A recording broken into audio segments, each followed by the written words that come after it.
At the start of the year, Customs and Border Protection has seen an increase in migrants seeking asylum in the United States.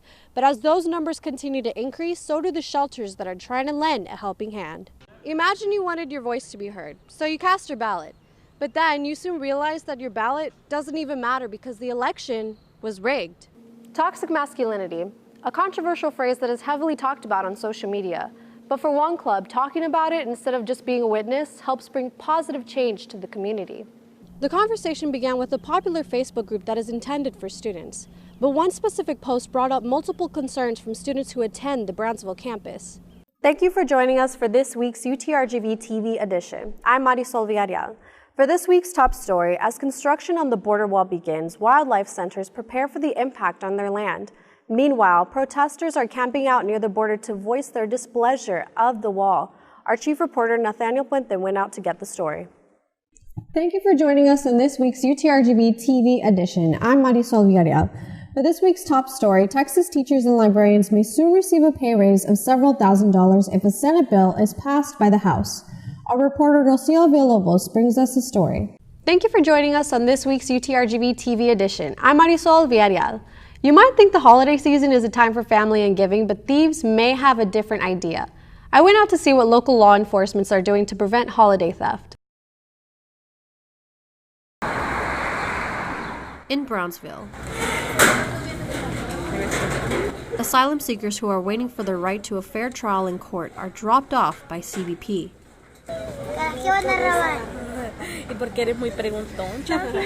Various cultures come together at one place. Once that's taken place, the people are brought here. Marianela Ramirez Watson is a volunteer board member at the Good Neighbor Settlement House in Brownsville.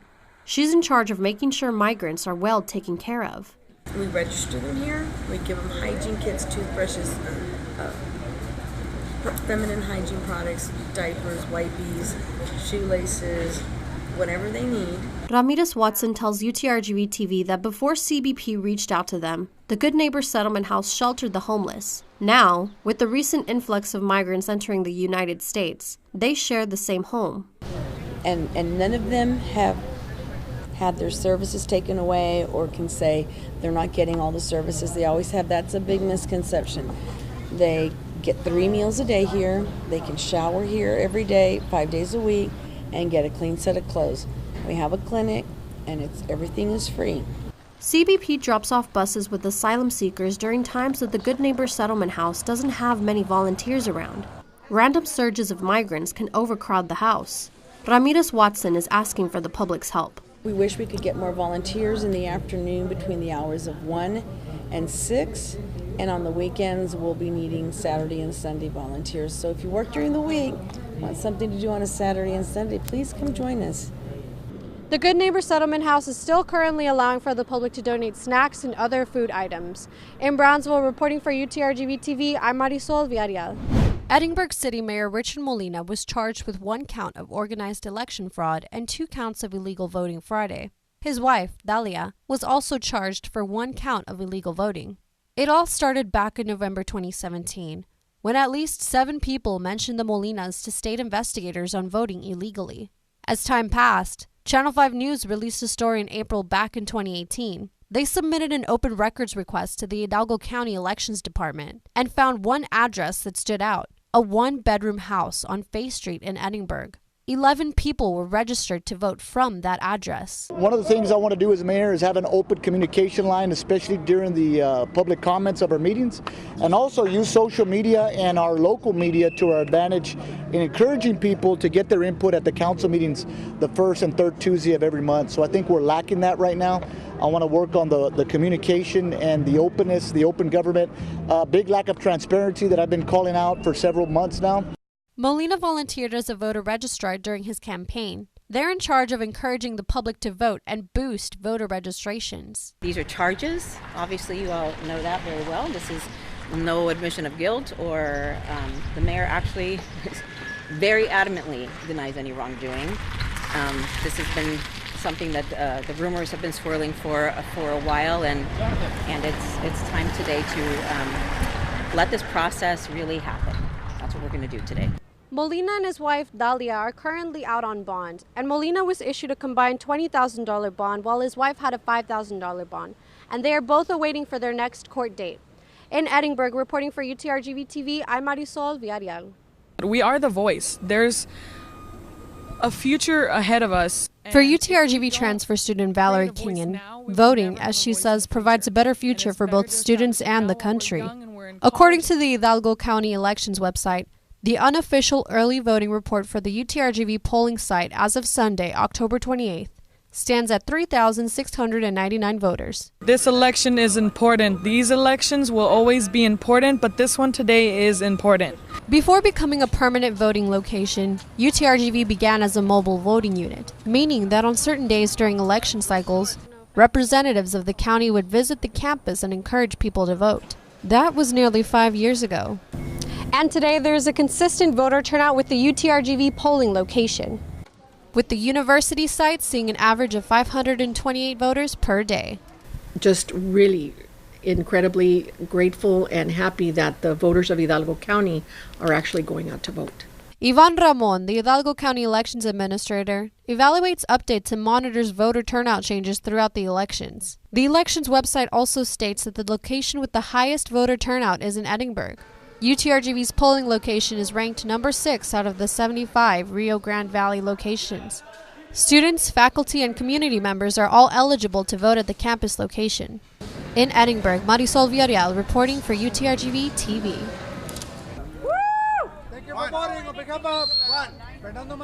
It's the final hour of election night. The city of Weslaco opened its doors to the public, allowing registered voters to cast their ballot for the midterm elections. For one resident, encouraging others to vote means the community can come together as one voice. That very much affects our jobs, it affects our homes, it affects our taxes, and we're the ones that are going to have to deal with that in the end. Angel Sandoval supports Jerry Tafoya, a candidate running for Weslaco City Commissioner District 4, and Coach Armando Cuellar, who ran for the WISD School Board Trustee. The opposing teams in the city of Weslaco were teams Caballero and Garcia. It's very important that you vote locally. There's only so much that the Senate sees that the Senate does. And your commissioner is here. He is your voice.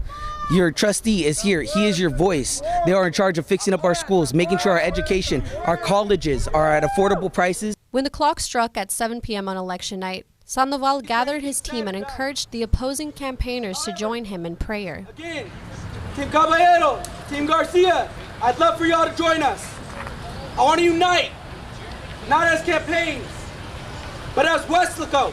Sandoval made it clear that though there were separated opinions on campaigns, the one thing he wanted advocated the most is the unity of the people's voice. If we don't make a vote, we don't make a statement. It is very important that even if you're not for the FOIA, if you're not in District 4, you come out and you cast your vote. Look who really cares about our property, about our government, who really cares to come out and vote. But it is all about the people's voice, the people's choice. In Weslaco, Marisol Villarreal reporting for UTRGV TV. 'Tis the season for stealing. Though the holidays are meant for family fun and cheer, local law enforcement are increasing patrols for potential thieves looking to steal items inside vehicles. During summer and the holiday time is when we see a spike in burglaries. Weslaco police officer Eric Hernandez says an increase in car theft happens every year during Christmas time.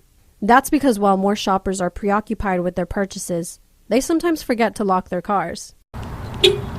I spoke to Weslaco residents to get their input on whether or not it's important to lock their cars during the holidays. Yes, it's a habit I tend to do. Some electronic stuff, money in their cup holders. Because there's a lot of people who are out there trying to find things, find easy money, easy documents. Some people leave like passports, IDs in their cars, and it's very important because those can easily be sold or given away or anything, and that's your whole life there. Officer Hernandez says becoming a victim of car theft is preventable. Here are some tips on how you can stay safe during the holidays. We kind of use the term lock, take, and hide. You want to make sure that your vehicle is locked. You want to make sure that you take everything of value from the vehicle. And if for whatever reason you're not able to, you want to make sure that those items are well hid. In Weslaco, Marisol Villarreal reporting for UTRGV TV. The university's Ballet Folklorico presents Alegría 2019, a tour of Mexico. With vibrant colors, drama, and dance, I went out to bring this week's UTRGV TV Noticias en Español.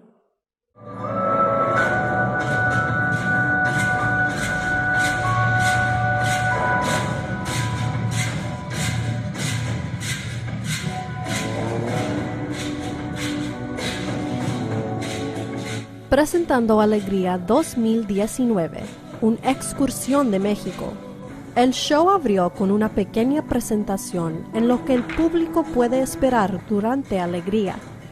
Con colores vibrantes, trajes históricos y culturales, Alegría quería visualmente poner a la audiencia adentro de México.